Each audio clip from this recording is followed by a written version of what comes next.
So about 5 months after completing the WILDFIT challenge, I'm now finding myself in a bit of a bad place. I'm feeling really down most of the time. I don't have the mental clarity that I had when finishing the challenge.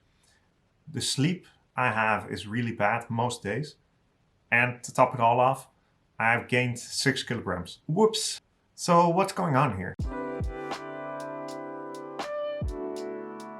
Before going further into it, I do need to state that the country going into lockdown definitely played a big part into it as well. It took away most of the activities that I had to really deal with low vibration emotions such as sadness, and kind of caught me off guard and left me without a backup plan. So over the next few months, and especially during summer, I will really need to work on that and making sure that lockdowns don't cause that same problem for me anymore, even though I really hope we won't have a lockdown, of course. And I will. However, there were definitely a few decisions that played a big part in how I'm feeling, so let's look at those. I tend to get really overconfident when I'm feeling good.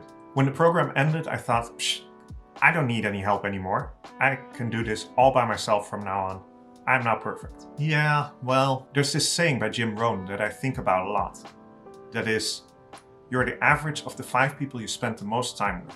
And I think that might have been the problem in this case. I'm definitely not trying to shift the blame away from me or saying that anyone around me is doing anything wrong.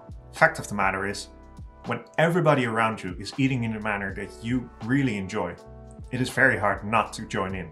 However, when this way of eating does not work well with your body, as is the case for me, it becomes a problem. One of the things that makes WILDFIT really powerful is that you go through it with other people. You have this small community that are all supporting each other and all going through it together. This flips the problem that I described. Because you have this community where you're all eating in the same manner, it actually becomes easier. And if you do struggle, you have all these people supporting you that might have gone through the same struggles as well. After basically breaking with the community after the challenge was done,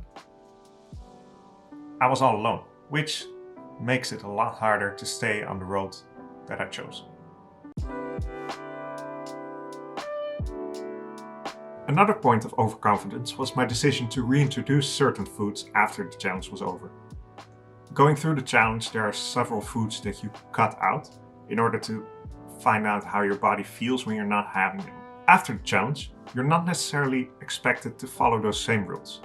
Instead, you get a framework by which to decide for yourself which foods you want to eat and don't want to eat. All now based on knowing how it feels. Now, there were several foods that I always used as quick fallback or as comfort foods when I wasn't feeling too great. By the end of the challenge, I didn't even really long for these foods anymore, but I decided to try them out anyway. First time I tried them, I was happily surprised to find I didn't even really like them, and eating them did make me feel bad, so case closed, right? Well, not exactly. For a bit it was, and then my food devil decided to come in and say, hey, we used to like those foods.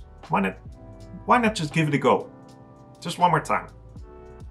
I mean, we didn't feel that bad after it last time. You're eating really well, so just take it. If you just have them every couple of months or something, it won't be that bad. And so, unfortunately, I did. I listened to him, and I fell down the rabbit hole, leading to where I am at now. One big thing during the WILDFIT challenge is not to let yourself get hungry. Because as Eric says, the hungrier you get, the more flexible your food rules become. But as the weeks passed, I started to get sloppier with doing my groceries, leaving me without food when I had to cook. The problem with this is that usually by the time I start cooking, I'm already a little bit hungry. And you should never go to the shops hungry. When you're walking through a grocery store hungry, all sorts of foods that you never even considered eating start to look very appealing. And most of all, what I find is that fast food starts to look really attractive. Because you're hungry now, why would you want to cook something when you can just put something in the oven for 10 minutes and be done with it? By itself, this isn't really a big problem. If it happens once or twice, it's fine. But it started to become a pattern, which I have to admit, it still is to this day. And then there's the last great trap that I fell into. Left and right, I started noticing things going wrong. Eating more chocolate, eating less veggies, drinking less water, being hungrier more often. But in a devastating final blow, the food devil decided to throw in an extra excuse that gave me every opportunity to stick my head in the sand from then on. You're eating pretty healthy already, so just having XYZ isn't really a big problem. And you can use this excuse for anything. Of course I can have some candy. I'm eating pretty healthy already. Preparing veggies is such a big effort. I'll just skip it for today. I'm eating pretty healthy already. I'm so very hungry. I'll just have fast food this one time. I'm eating pretty healthy already. It really isn't a big deal. Now this is of course a massive trap, because it allows you to do something that deep down you already know you shouldn't and you don't really want to. It might taste good in a moment. You may not even feel that bad after, but nothing tastes as good as optimal health feels. And every time you do something like this, you are sacrificing a little bit of optimal health, which can be worth it in some occasions if you do it consciously. But by using this excuse, you start to hide the consequences and the awareness, and it becomes easier and easier to break your own rules. So, clearly WILDFIT didn't work, right? It was all a waste of money, and I will again have to find a new program or diet to fix my eating for good. Well, no. What stands out most to me throughout all of this is that I know what went wrong every step of the way, before and with other programs and diets I tried.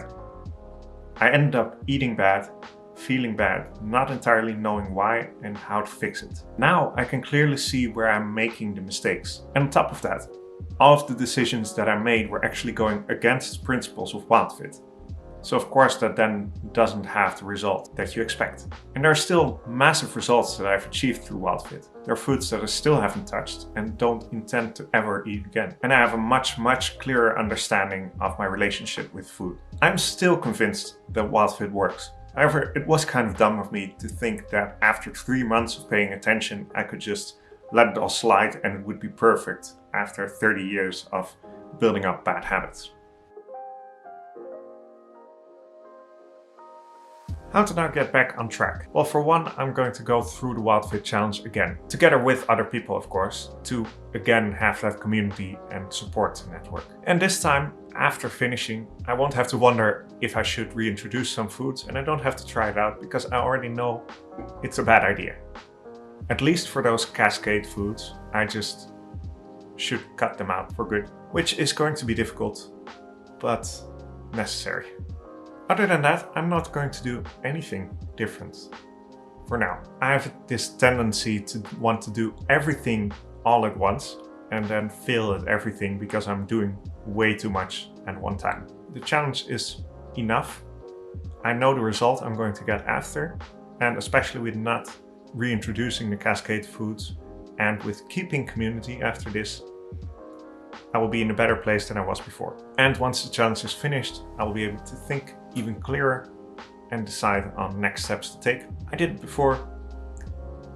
Now let's do it again, but better. So that's the plan. I will be joining the Global WILDFIT Challenge that's starting on January 24th. If you're interested in joining as well or want to learn more about WILDFIT, send me a message and I'll be happy to give you more information. Leave a like if you liked it, and I will see you next time. Bye.